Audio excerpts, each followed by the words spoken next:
Welcome back to the channel, bringing you the latest news from around the world. China accepts Taiwan's proposal, a monumental announcement that sends shockwaves across the globe. In the Taiwan Strait, the usual tension, the constant naval presence, is replaced by stunned silence. A silence pregnant with uncertainty. Is this the breakthrough the world has waited for? A diplomatic triumph years in the making? Or is this merely the deceptive calm before a storm? The start of something far more dangerous and unpredictable. For decades, Taiwan has lived under the shadow of a potential invasion, its people accustomed to the ever-present threat. The United States has walked a tightrope, balancing its support for the island with a cautious approach to avoid escalating tensions. A war in this region, a conflict of this magnitude, would devastate the global economy, sending ripples of disruption across every market. This headline, this moment, could be a turning point in history, a shift in the geopolitical landscape. In the Pentagon, generals and strategists scramble for answers, analyzing every angle, every possible outcome. On Wall Street, the financial markets react instantly, a volatile mix of panic and cautious optimism.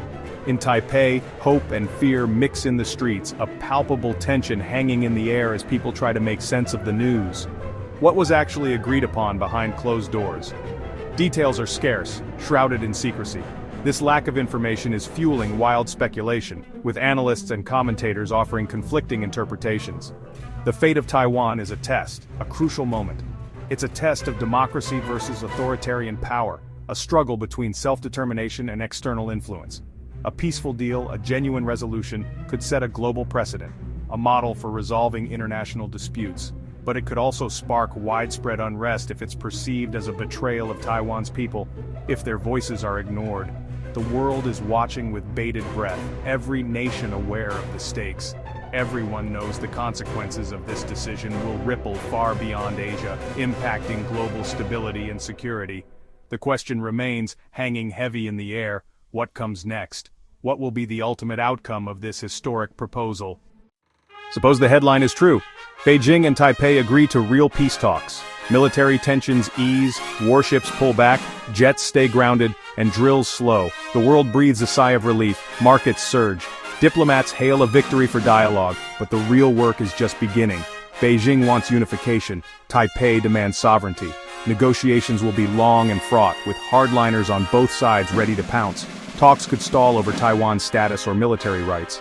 The US welcomes peace but worries about its interests and allies. Washington must support talks while ensuring Taiwan isn't coerced. De-escalation brings hope, but uncertainty looms. The path to peace is fragile and full of risk. What if Beijing accepted a one-country, two-systems deal for Taiwan? This echoes Hong Kong's failed promise of autonomy. Beijing frames it as peaceful unification, offering economic perks and political seats. In Taiwan, outrage erupts. Memories of Hong Kong's crackdown are fresh. Protests fill the streets. The government faces accusations of betrayal.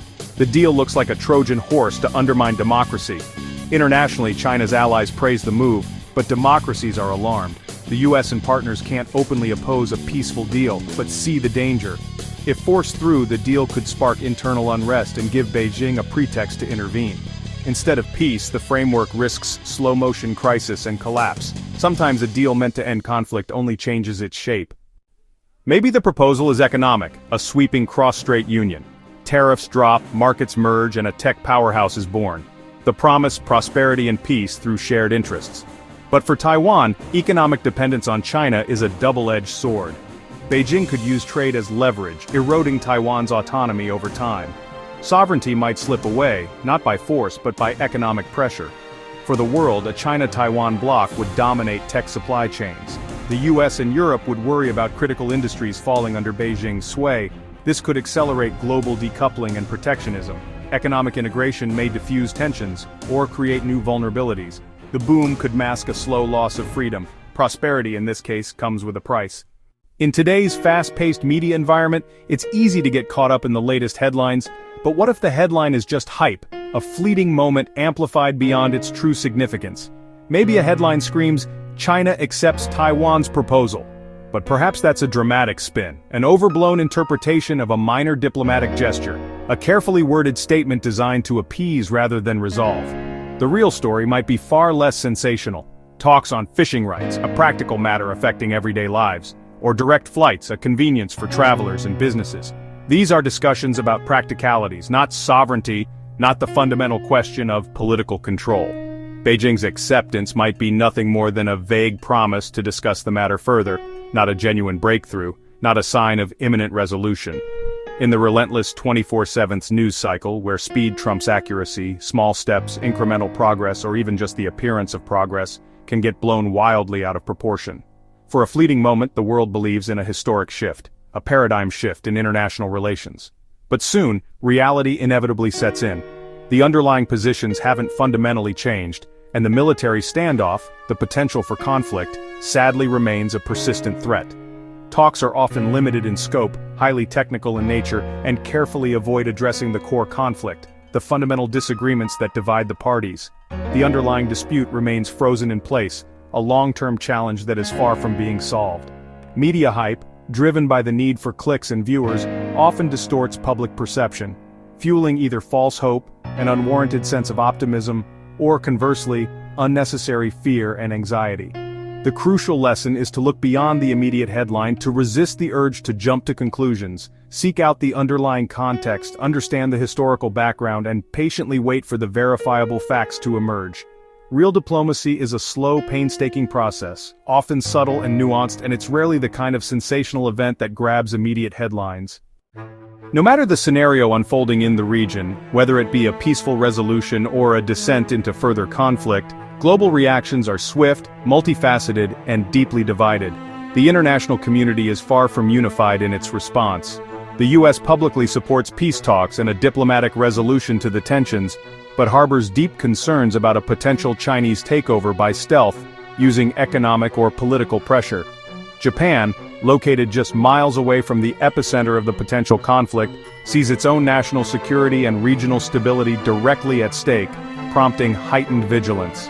The EU worries about potentially devastating economic shocks to the global market, and the broader threats to democratic values and international law that the situation presents.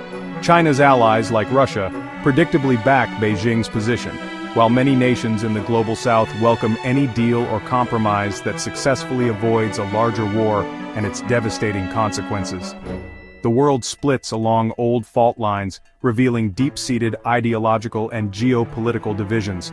Democracy versus authoritarianism, each vying for influence and dominance on the global stage, security concerns versus economic pragmatism, and the pursuit of trade opportunities. Any deal, whether comprehensive or limited, could either bring lasting peace and stability, or plant the seeds for future crisis and renewed conflict. A rushed agreement, made under pressure, risks sparking civil unrest and further destabilizing the region, while a coercive one, imposed through force or intimidation, could embolden further aggression and escalate tensions. Even genuine peace talks pursued in good faith are fraught with peril and the potential for missteps. The headline announcing any resolution is more than just news, it's a spark, a catalyst that could either light the way to a lasting peace and prosperity, or ignite a new crisis, plunging the region into further turmoil. The future of the Indo-Pacific region, and by extension the future of the entire world, hangs precariously in the balance, dependent on the choices made in the coming days.